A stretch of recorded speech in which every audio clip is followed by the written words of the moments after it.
Hey everybody, this is Ryan McClanahan with HistoryThroughCards.com. I hope you're all doing very well today.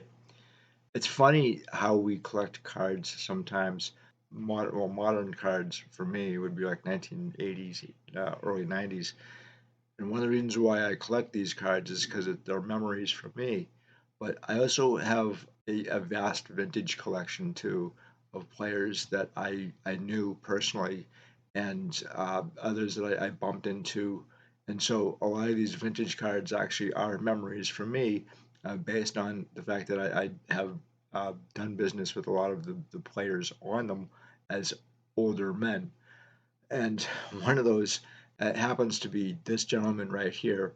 And this is Wilmer Fields. He's a Negro Leaguer. And this is a 1952 Parkhurst Frost Aid. I'll show you the back of this card. And it looks something like this. And it's actually really difficult to see.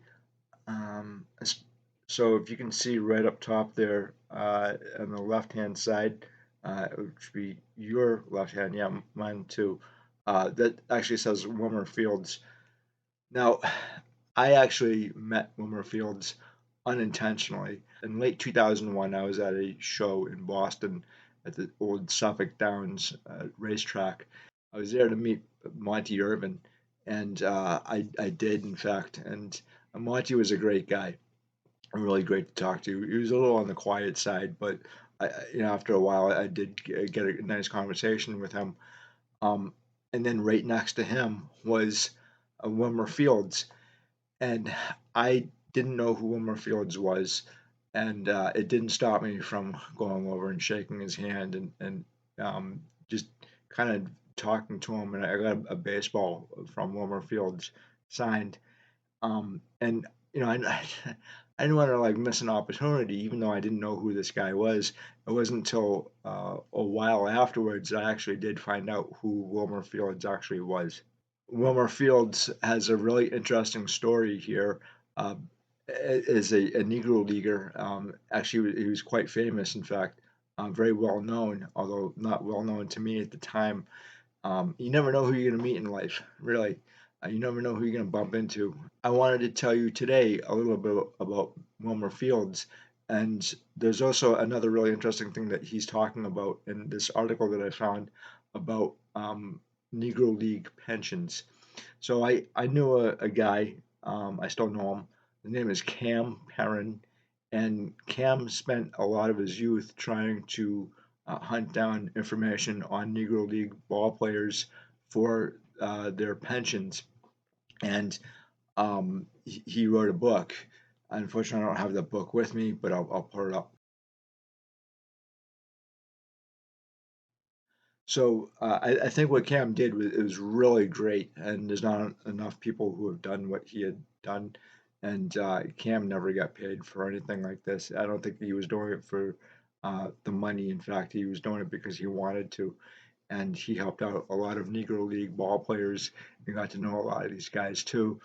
I have known a number of Negro League ball players, but not nearly what Cam has and what Cam has done over the years for these guys.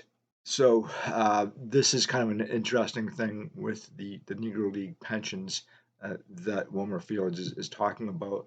I I know as far as Major League Baseball is concerned and pensions, Dom DiMaggio he really did a lot for older ball players trying to get their pensions as well in the major league level. And I do know that there was a time when Dom was saying that there was a cutoff date with Major League Baseball pensions, and that was 1937. If you played before then and you retired in 1937, you weren't eligible for a pension. That was a problem that he said he wanted to rectify. I don't know if he ever did. Dom passed away. I believe he was like 92 years old or something like that. He was quite elderly when he passed away, so I don't know how far he got into that. But the pension system is quite different today than it was even when Dom was talking about it and Wilmer Fields too. The other thing about Negro League ball players, their stories need to be pieced together, not just their statistical data, but their stories in general. I remember when Buck O'Neill had said that he knew when the Negro Leagues were finished was when Jackie Robinson signed a contract to play for the Dodgers in 1946, and he was right. He was right. The Negro Leagues have a very rich history all to their own, and these ball players do as well. And um, trying to find data to support uh, their statistics is again not the easiest thing in the world. And I know maybe a few years ago that Major League Baseball added Negro League statistics to their official rosters, especially on baseballreference.com. But I'm not entirely a big fan of this, and I'll tell you why.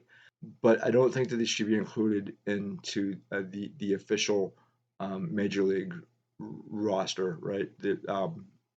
Because Major League Baseball had done a lot to try to keep these guys out, and then all of a sudden they say, okay, we're rectifying the situation by including all their statistics into Major League Baseball.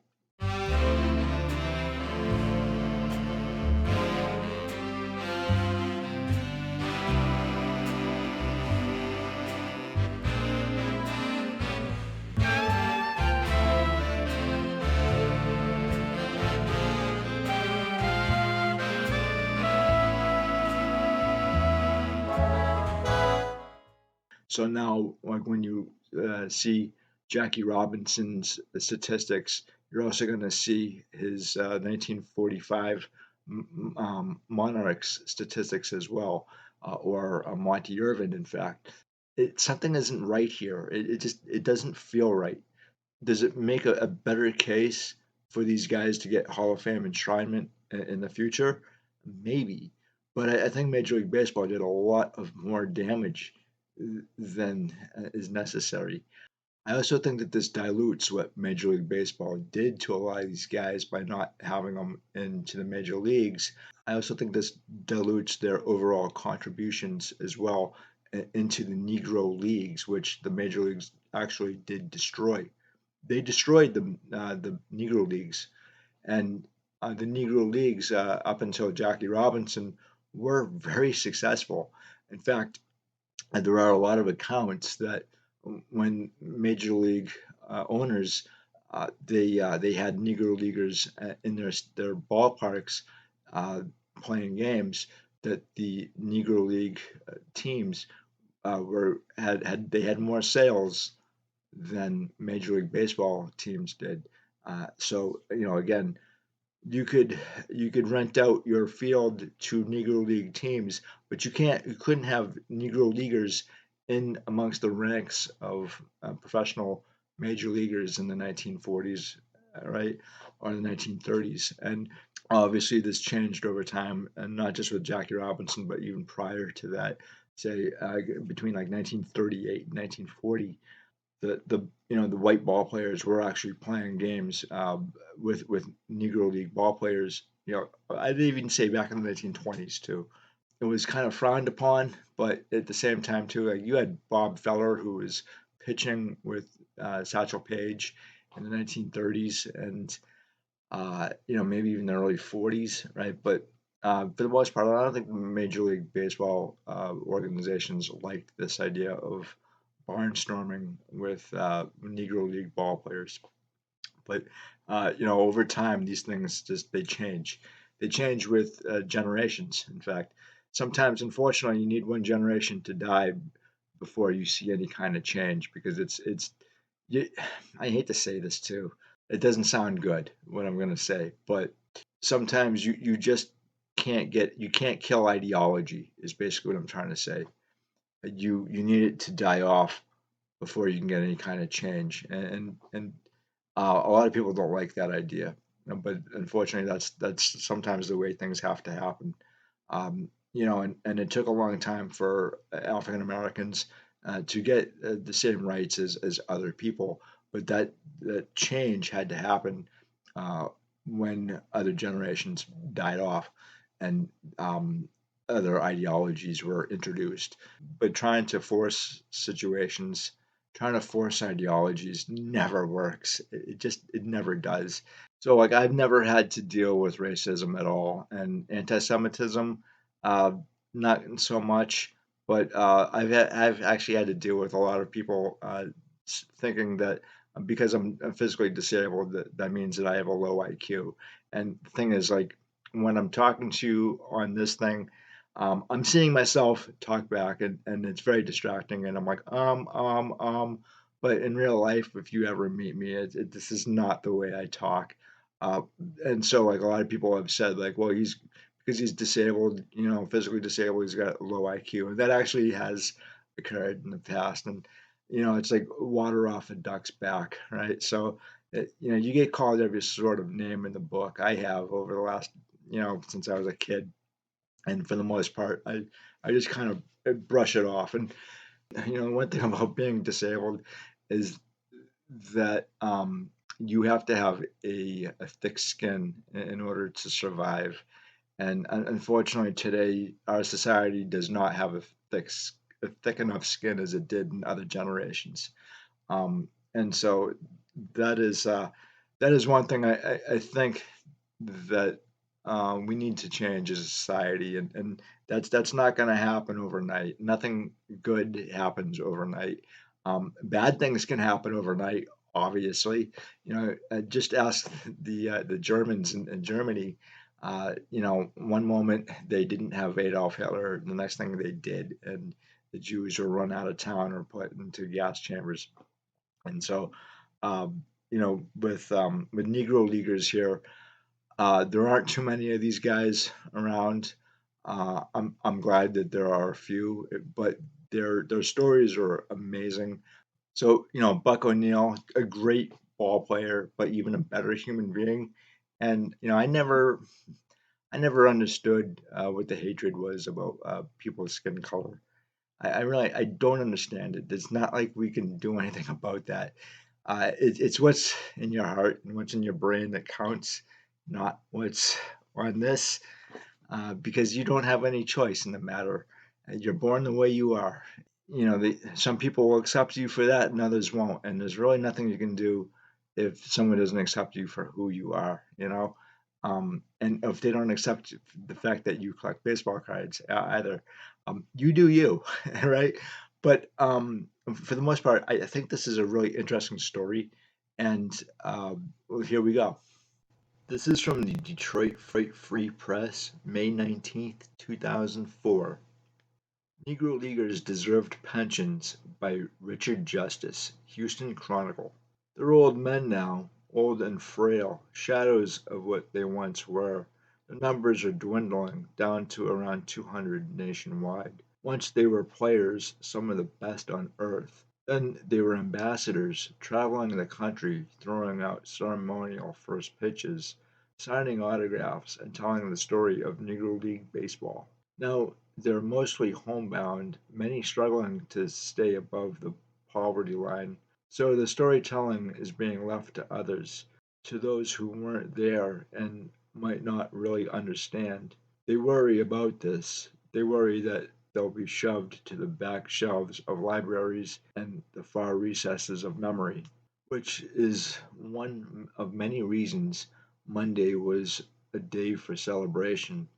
Baseball threw some long overdue pension money at Negro Leaguers, and they once more had the opportunity to remind people that they too were special. Commissioner Bud Selig said baseball will pay more than $1 million in pensions to 27 Negro League players who will have the option of receiving $833.33 per month or 4 years of $335 a month for life. Baseball previously had established a fund for 85 players who played at least one day in the majors. They received $10,000 per year. This new money will go to players who came after Jackie Robinson but never had the chance to play in the big leagues, most likely because of quotas and the refusal by some teams to sign black players. It will not make them rich, only grateful. Will it help? Asked 81-year-old Wilmer Fields from his home in Manassas, Virginia. Yes, it'll help. Some of these guys don't have very much. Most of us are 80 or older now, so we need all the help we can get. Fields was a pitcher and third baseman for the Homestead Grays from 1939 until 1950. He played on 8 championship teams, won the Venezuelan Triple Crown in 1952-53, and was an 8-time Most Valuable Player in various leagues. Had he been given the opportunity, he most certainly would have been a star while in the big leagues. There's not an ounce of bitterness in his voice. I probably made as much money as some of the guys in the white big leagues, Fields says, but I played year round. He worked years to persuade baseball to include the post-Robinson players in some sort of pension fund. He knew that while Robinson broke the color line, the color barrier still existed as impenetrable as ever in some ways.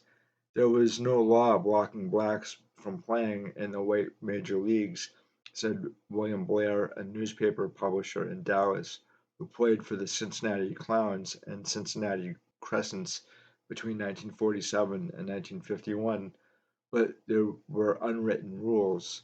What men like Blair and Fields still have are memories, as vivid and clear, as joyful as ever. Memories of packed ballparks and long bus rides, of Sunday doubleheaders, and of monstrous home runs and blazing fastballs. They played the Polo Grounds, they played Ebbets Field, and Yankee Stadium, too. They played a lot of other places as well, most of them long since gone, tiny footnotes in a country's history. They know you've heard of Josh Gibson and Satchel Paige, but they want you to know that there were others, many others, and that they deserve to be remembered alongside Babe Ruth and Lou Gehrig and other white superstars. Listen, Blair said, there are guys now who play in the All-Star game who wouldn't be good enough to play for us. People have heard of our big league stars, but I could start naming others who were great ball players. Guys like Tommy Butts and Johnny Mule Miles. Those guys were great players, but people don't remember them. What they'd like you to know is how much they loved it. They played with second-hand baseballs and almost always wore second-hand uniforms. They played on fields with knee-high grass and gravel base paths, but they attracted boisterous, loyal crowds, and all these years later, they remember neither the taunts nor the segregation, but the love of the game. We played every day of the week and 3 times on Memorial Day, Blair said. Never made more than $375 a month plus $2 a day for meals. It was a great life. We were special. We played big league ballparks when the white team was on the road. Don Motley, executive director of the Negro League Baseball Museum in Kansas City, said once of his favorite little things in asking visitors to name their favorite Negro League player. Some say Babe Ruth, he said. I mean, they just don't know the history of our game. When they go through here once, they know. I thought that was really interesting. And there are a lot of other Negro Leaguers that probably should deserve Hall of Fame recognition, and their cases have been slow tracked, if you will. You really need someone to make a case for these guys because the majority of them are no longer with us. Um, there are contemporary accounts of their playing days, but because they're no longer here, who's here to tell their story? The Negro League Museum I had never been to, and I really want to go. I think it'd be a really great thing for anyone who loves baseball to go and visit. But for the most part, I think there are always two sides to a ball player's career. There's the statistics, which in a lot of cases for the Negro League ball players, and even a lot of the boxers and the football players from like 1920 to like 1940, it just isn't there. So you have to kind of rely on other accounts of their careers. And for the most part, like I said, a lot of these guys are no longer living. So who do you have to make a case for these guys? There are some guys like Cam Perrin who will do that and have done that in the past. And I think what he did was very important. job, and we need more people like that to not just make a case for these guys, but tell other people this is who these guys were, and it's very important that you know who these guys were. And some of these Negro League ball players do have cards, such as Wilmer Fields, and for the most part, you're not going to find them in an American baseball card. So a lot of times they're going to be on either Mexican cards or South American cards or Caribbean cards, because, like the article said, a lot of these guys played year round and not just for one league. So I thought this would be a really interesting story here about Wilmer Fields and the pension system. And again, it goes to what Bud Selig had done with their pensions as well. A lot of people don't like Bud Selig at all, and I understand why. And some people don't understand why he's actually in the Hall of Fame. Um, I'm not going to get into that, although I could. Um, but again, I think what Major League Baseball did is a little bit confusing here. At least I'm a little confused because they're trying to. It looks like they're trying to not only CYA from the past of what they did to the Negro Leagues, but also to seize an opportunity that um, probably shouldn't be. I think that the Negro Leagues are a very special thing that should have its own unique identity, and by having Major League Baseball come in or swoop in and say, okay, all the Negro League stats are now our stats. At least that's what it looks like on paper. That's what it looks like, and you could tell me I'm wrong, and that's fine. But just tell me why. Like, I have no problem with the conversation here, as long as A, it's civil. Some of these conversations have not been civil, and then B, tell me why that I'm wrong, that the Negro League statistics and their history should be separate from Major League Baseball, which is looks like it's trying to take over and say, okay, like now you're a part of us. That just doesn't fly with me. The Negro Leagues have a very special history all to its own, and I love the fact that you can study both Major League Baseball and Negro League Baseball, which both coincide with American history. They're both American, as far as I'm concerned, and we're all Americans for the most part. Uh, and anyone who is an American citizen.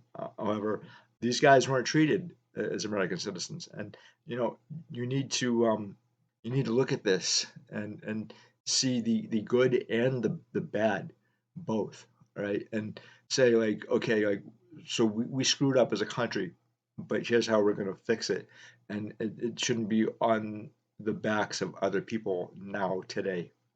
It's a political thing too, which sucks.